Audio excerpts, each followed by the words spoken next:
Go-to-market is a broken concept. It's not outbound, it's not LinkedIn, it's not content. These are just tactics, not the genuine article. I've sent over 2 million cold emails, helping startups go from no offer to exit, generating millions in cold hard cash. And after all of that, I can tell you the businesses that win aren't doing more, they've found something else. A golden thread that when pulled, unravels markets and makes growth feel like Alexander the Great strolling through Persia. In this video, I'm going to show you how we uncover this thread for businesses in 90 days or less, literally showing you our entire back-end process and why cold email is the single best place to validate this process. So how do you actually find your thread? You don't brainstorm it, you don't workshop it, you extract it from the market itself. Sun Tzu said, victorious warriors win first, then go to war, while defeated warriors go to war first, then seek to win. But single battles don't mean the war. You need as many battles as possible, regardless of their outcome, so you can win the war. But these have to be simple, educated guesses that you can do at scale. So this is my entire business. This is how we're helping companies get meetings over the line in 48 hours or less, and really define their stealth offer in 90 days or less. And the first place it starts is with situation mining. But first, what's a stealth offer? A stealth offer is an offer that must be uncovered, and it's one your competitors would never think to make, but your customers would love to have. If you look at Alex Hormozi, the way Gym Launch was able to basically transcend its market was with an offer that was too good to pass up. It was something along the lines of an intro offer that led to an upsell funnel. And the intro offer was basically win your money back. You get to win your money back by working out. And what's going to happen is this does two things. This is why it was so good. Two things, okay? So the Gym Launch offer, number one, had to solve two problems in their market. And the two problems were this. People work out and it takes time to see results, okay? And unfortunately, my Miro board has completely stopped working. But basically, people work out and it takes time to see results, okay? And number two, it doesn't only take time to see results, it also costs money to see those results. So money to see those results. So what Hormozi and Gym Launch effectively created was a bet on yourself offer. And this has some powerful psychological implications on someone. It becomes a, can you game the system, right? Can you game the system? And this happened to be done through ads. Now, I think ads are the best way to test a consumer offer. And we'll get into this later, but cold email tends to be the best way to test a B2B offer, with ads being a very, very close second in many ways. But the issue with ads is that ads tend to be a bit of a black box, kind of like when you ask AI what to do without thinking on. So how did they accomplish these two things? Well, they said, look, you can join our gym for free, get personal training, hands-on support, which solves the whole problem of I don't know what to do, right? Solving objections before they have them within the offer. Massive, massive importance when it comes to stealth offers. And look, if you do a really great job, we're just going to make it free. And when they do that great job, they see the effects of the product, which makes them go, wow, I want more of this, right? So they solve the time it takes to get results. Then they also incentivize those results, which is crazy. And my apologies, this wasn't Gym Launch's offer. This was actually what they were helping gyms implement as an offer, right? Because they had to obviously help gyms make money. And so by the end of it, people are like, wow, I'm looking great. I got my money back. It was a no-brainer to get started. And now they're like, also, because you did so great, you can get a discount on our next offer, which is to sign up for a membership, right? Also, the people who didn't do it, didn't succeed, they go, you can't have your money back, but look at all this awesome progress you already made, because they did make some progress. You can also have this super special discount to sign up for a membership. right? The idea here is that it takes time to create a habit. And the biggest point of friction with this offer is creating a habit because they rely on the user putting something in to get something out, right? Every offer is like that. So when you're trying to figure out your stealth offer, you definitely need to learn about your market as much as you can. And the two best places to learn are going to be from your closed won sales calls, interviewing your current clientele, and just genuinely going out into the market and asking them if they like it, which is why we'll get into cold email tends to be a really good system for doing this. So how do you get started with uncovering your stealth offer? Well, once you have intelligence, which is what do people care about in my market? What are the closed won and closed lost sales transcripts saying? What is the underlying thing that people are saying? And it's important to know that you can't just go off of the transcript. You have to go off of what was understood as well. So you should speak to the salesperson that was on the call too. Okay. What's happening on Reddit? And if we do deep market research, what are some of the things that are acting as catalysts for growth or catalysts for stress or change? These can be things like regulations or paradigm shifting technologies that are hitting the market. AI being something that is a huge catalyst across many markets, right? And the way you structure your offer may want to include some of these catalysts or position against them. So offer still to this day is absolutely the 80-20 of the game. And how you frame it is how you go from a decent offer to a fantastic offer. And then from there, personalization, relevance, and some targeting tends to do the heavy lifting beyond that. So how do we find off of this intelligence and data the right person to meet with the offer to make it as relevant as possible? Because obviously this offer, right, this bet on yourself, the beauty of this offer and the reason I would describe it as a stealth offer, one that you have to uncover, not just create, is because it's highly risky. This is a risk. You are basically inferring that human psychology will dictate that these people will convert downstream, which was a great bet. But you have to be willing to make that bet. And I'd rather make those bets off of educated guesses rather than just strictly spray and pray. So that's where situation mining comes in. You have intelligence, but information without action is just noise. The next step is where most people tend to fumble, and it's actually because they tend to test wrong. So what is situation mining? Situation mining is basically context that only experts would know based on signals or data points in your market. And we'll go through some examples because I know this is some, random new words that probably mean absolutely nothing. But I think what you realize is that this system that I'm showing you today is a really clean-cut way and foundational way of thinking about these things and going to market and doing so very, very quickly. We use this to frame our offer around a few possible things: alignment with their worldview, and then speaking directly to their specific pain or outcome. So that makes messaging really easy.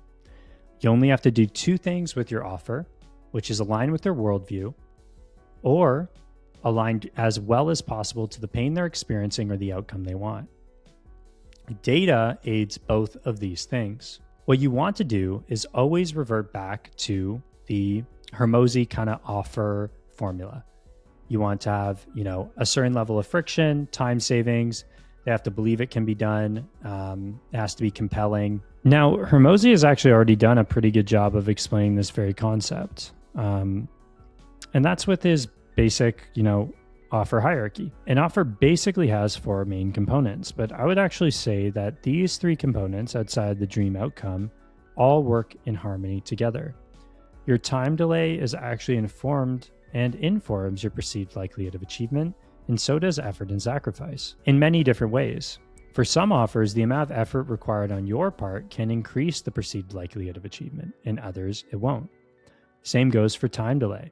If something happens too fast, it may actually make people not believe that it's possible.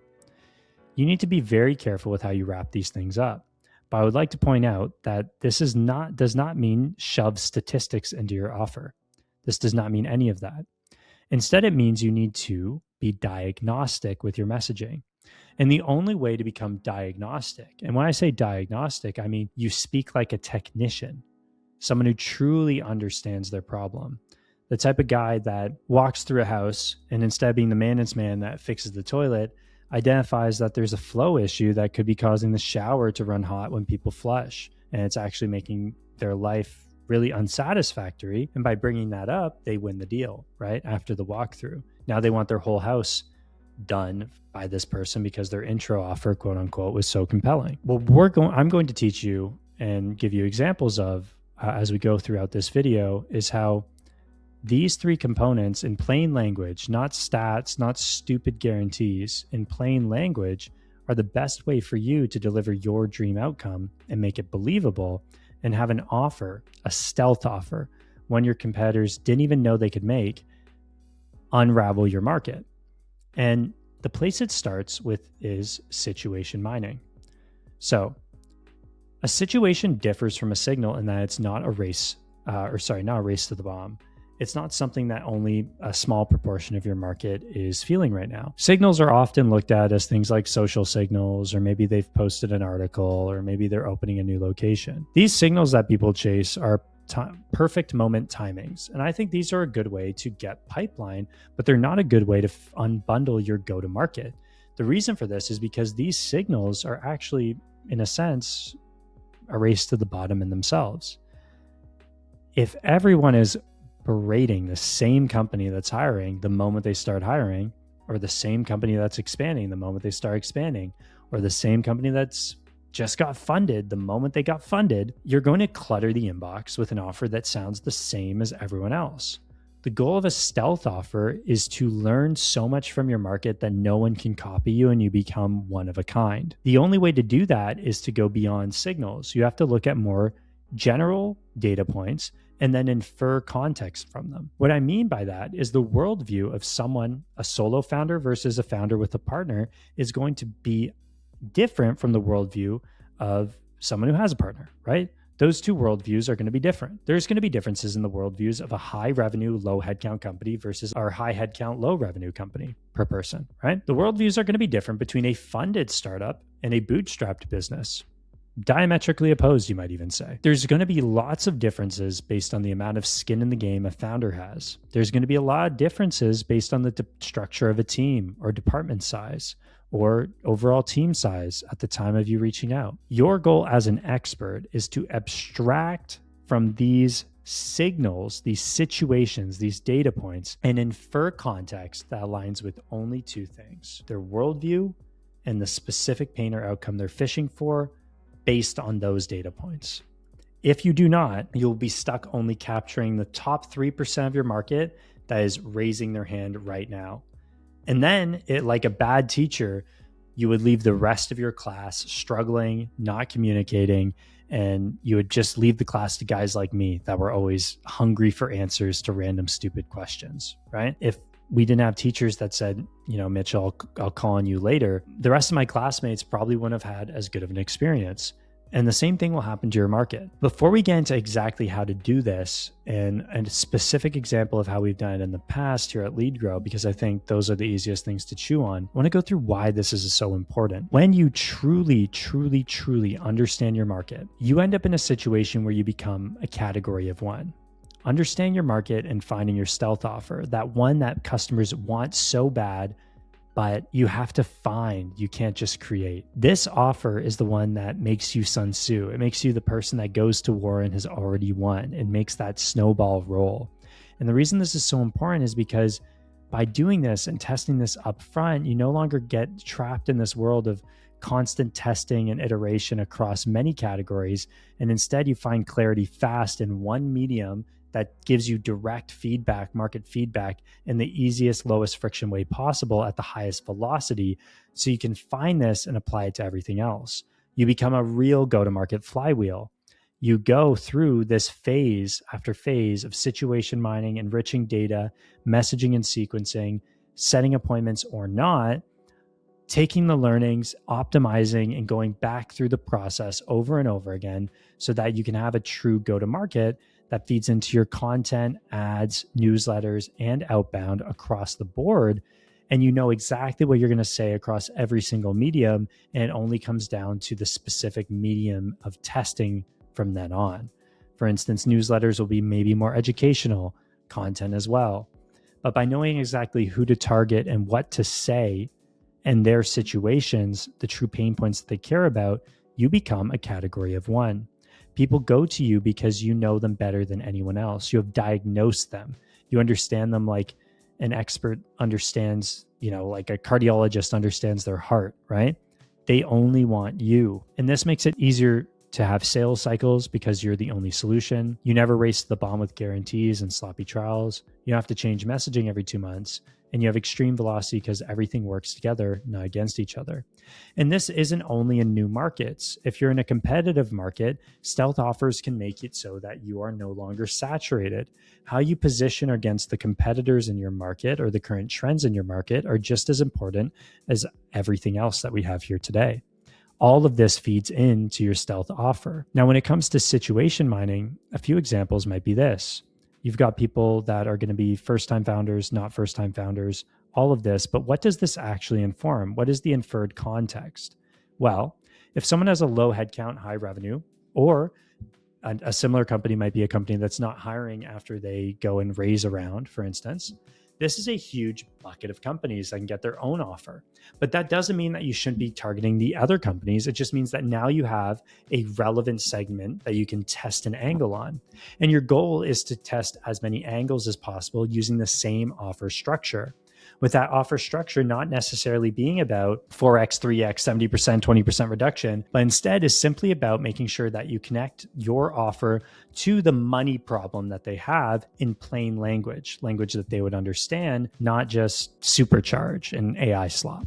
Okay. And so the inferred context of those companies might be that they really don't want headcount increases. They want every hire to be as maximally productive as possible. This would be your Y Combinators of the world, your Lovables of the world. And what you can infer out from this is that maybe they would be more interested in agents and agentic workflows and dev tools and really just anything that makes individual contributors more efficient, and also anything that does one really big thing, which is scales taste of individual contributors, scales expertise, and increases leverage of individual contributors. Anything that basically follows our boy Naval's kind of leverage hierarchy, which instead of focusing on people, they are going higher on the hierarchy. And you might even want to position your entire message around this concept.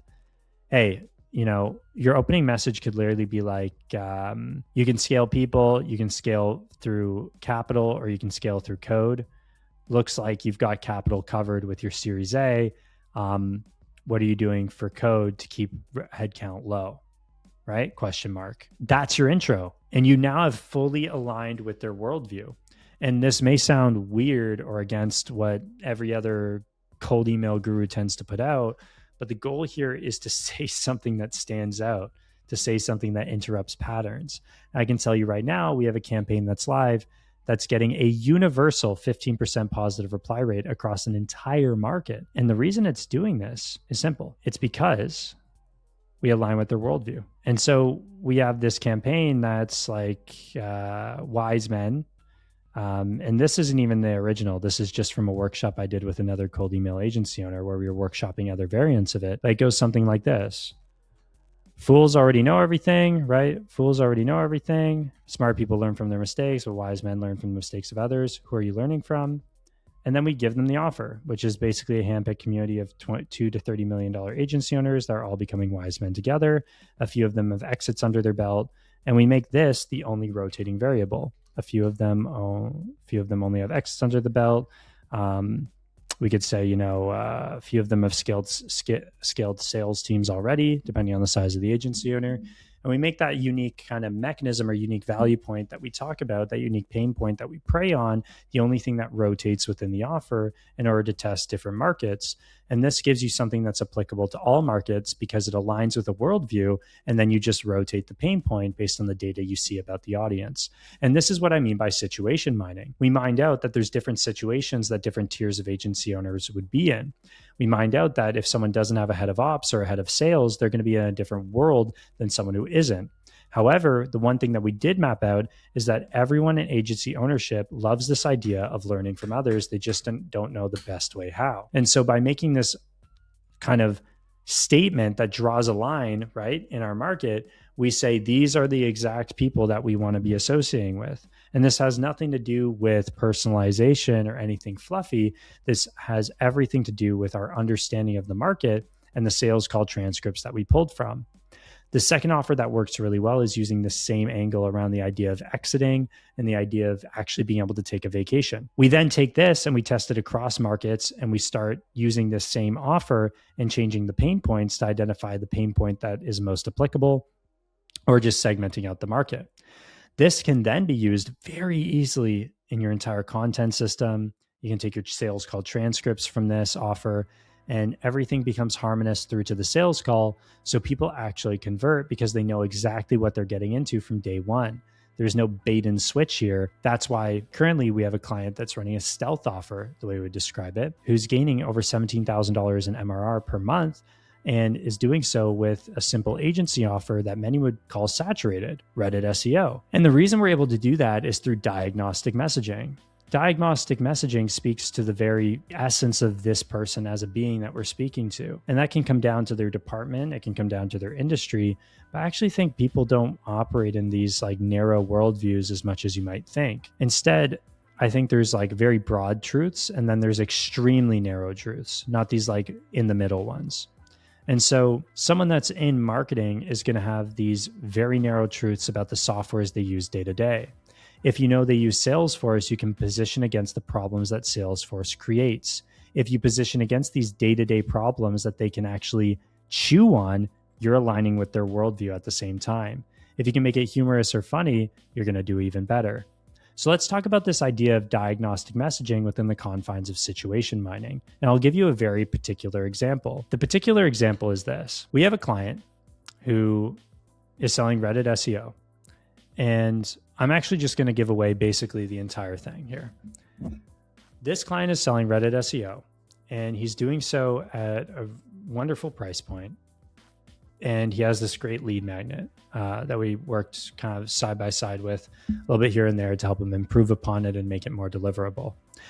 However, just by using the lead magnet as an intro offer, he's getting about a 10% close rate. And the reason for this is because, and this is with using signals like hiring and things like Trigify. Now, what we wanted to do was find his stealth offer. So we had to find someone that would see a message, frame the right way, see his offer, frame the right way. And then we had to say, how can we make it as high likelihood as possible with as little time and as little effort and sacrifice as possible? So what did we say? We said, who would buy with the least friction? Okay, that's question number one. And question number two is, how do we find them? From there, we abstract out what type of person is most likely to invest in SEO. I would say the type of person that is most likely to invest in SEO is someone that has already invested in SEO in the past. Reddit SEO, that is, right? This is an adjacent offering. And I would actually say that this is a very, very good tactic for all agency offerings. If you want to find someone that wants to invest in your stuff, look for a complementary adjacent offering. I've seen this work in content, and this is why I was able to abstract out that this may work for Reddit SEO as well. And so we made a very simple argument. Ranking for LLMs is not a game, right? After doing some research and after the sales calls and after his closed-won transcripts, we realized that Reddit SEO is not a game of starting from scratch. Instead, it's all just about ranking on LLMs. And if you abstract out what ranking LLMs is about, it's actually about distribution and distributing good content on as many channels as possible. So why not just find people already posting good content, right? So that was step one. And we said, great, let's make it simple as possible. Let's just go after every founder in a certain firmographic range that's posting great content. And let's say, let's do the exact same thing I brought up at the start of this video, which is, are you willing to bet on yourself, right? And so we said, look, looks like you're doing some founder-led content. What did we say? It looks like you're doing some founder-led content at the moment, or pushing founder-led content at the moment. Do you think if we took everything you're doing there, dressed it up with all the bells and whistles that Reddit wants, and used our agents with human in the loops to distribute this across Reddit so you can rank on LLMs, that it might be successful? P.S. I'm working on a report for you right now that'll break down all your opportunities on Reddit. So we combine this really, really low friction piece with the fact that we're willing to give something cool for free. And we went straight to conversation from there. We said, look, would discussion on this make sense? Our booking rates went up. His close rate went from 10% to between 30 and 50%. And he's just stacking cash, like at a ridiculous, like stupendous ROI at this point. And it's all because of this one change, this one stealth offer we were able to find. But the beauty of this is that we can take this worldview and we can apply it elsewhere.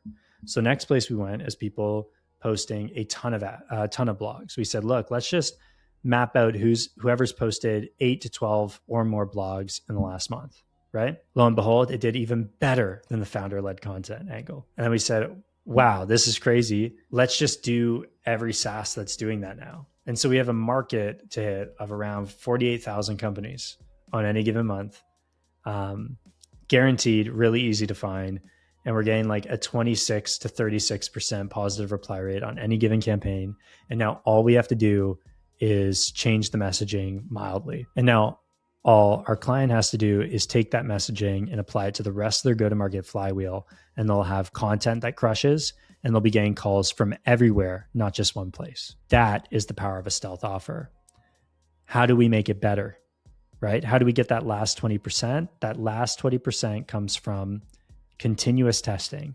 We have 4 split tests against this offer around call to action, around, small pieces of unique mechanism. Do we want to talk about being, agent with human in the loop, or do we want to talk about, autonomously finding the best places to post? Do we want to mention more specifics about their blog posts? But we keep it to one test, and then we focus on differentiation so we can continue delivering. Right? That's why it pays to have a full team doing this, a strategist, a go-to-market engineer, a full-time dev, and an SDR to make sure you can get custom data over the line. And so we've applied this to product hunt. We've applied this to social triggers as well. And now they just enhance the social triggers. They enhance the hiring triggers, and they make everything better because we have a market of one message that no one else can really copy. And we continue to work on the unique mechanisms from there. And then we take it all, and we take those sales calls and we apply it back into the system, and we continue testing. We found this at day 75. We were already crushing, and this took things to a whole new level. It's not just about booking calls. It's about finding the snowball, the golden thread. And so why cold email? Everything I just showed you is the first 90 days, but what happens after is where it gets interesting. But why cold email during those first 90 days? Well, the reason we choose cold email, not LinkedIn, is because, there's no reputational risk. People read and forget, whereas on LinkedIn, they put a face to the voice, and every post becomes a constant reminder of that silly thing you might have said while you're just trying to figure shit out. DMs tend to create soft feedback because they don't really want to tell you to F off on LinkedIn. It just doesn't look as good, right? Whereas in cold email, they'll be painfully honest, and you don't really have the same type of reputational risk because you can just spin up false identities, right? Or in other cases, you can just use, your nickname, and there's, no need to upload a profile picture to really connect you to that visual. The second thing is no one remembers and gets reminded about those emails that they've already read. They read it, they forget, and that's why you can actually do a lot of volume and velocity with your testing. We can find out things in the first week that people take a year to figure out in common marketing. The reason for this is because we can get up to 24 tests out the day we go live with campaigns, and at a volume that makes it so we can make decisions in a couple days instead of a couple months. We send thousands per day, a minimum 1,000 day one, and scale up to 2,000 per day from there. So we can get a message that gets tested rapidly, and we don't worry about fluffy personalization. We worry about raw. What is the message that works? And then we can take personalization and apply it to it to make it resonate that much more. Okay. We do this over 90 days, and you can get 48 tests done with enough volume to make decisions off of. That's why cold email. If you do content, you outsource all of your learnings to an algorithm. If you do ads, you outsource your targeting to an algorithm, right? You won't be able to make sure that you speak to the perfect situation. You're going to let Meta decide whether or not that person meets that situation's demand. But even from there, if they never get on a call, you have no idea who that person was that resonated with the offer, down to the title, down to the keywords in their profile, down to what they do day to day, down to their worldview, right? So That's me giving away my whole business. That is exactly how you can identify your stealth offer, how you can identify an offer that, when pulled, makes it so people are basically begging to buy from you, makes it so people simply view you as a category of one. It makes it so you can feed your entire go-to-market flywheel without having to update your damn website every 2 months because your messaging has changed. If you want to learn more about this, I have an entire video breaking down my thoughts on go-to-market heading into 2026 that you can check out, that goes over how to take this context and apply it to the rest of your go-to-market flywheel, and why Claude Code, I believe, is the future of this. And number two, if you want this done for your business by people who have been pretty damn good at it, book a call below and we'll do a 90-day fit assessment to see if your market is big enough, to see if you have a compelling message for outbound, and see, honestly, if your LTV is good enough to make this a worthwhile experiment.